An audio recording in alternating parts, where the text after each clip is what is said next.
Good morning to Teacher Betty and my fellow friends. This is from Group 2, which consists of Delina, Evan, Amber, Anatalia, and Dorena. Today I will be presenting the extensive practice Chapter 7, Question 5. The frequency table below shows the time spent watching television in a week by 30 families.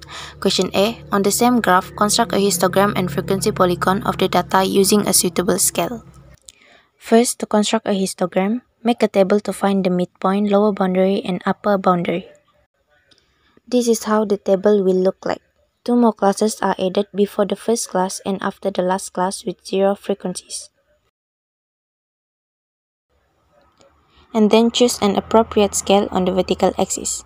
Vertical axis will represent the frequency and horizontal axis will represent class boundaries.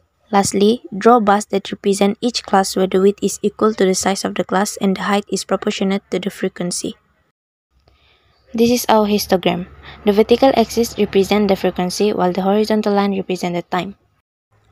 Next, to construct a frequency polygon, first mark the midpoints of each class on top of every bar, and then mark the midpoints before the first class and after the last class with 0 frequencies. Lastly, draw straight lines by connecting the midpoints. Based on the graph on the left, the red line is the frequency polygon which was connected by connecting the midpoints with straight lines.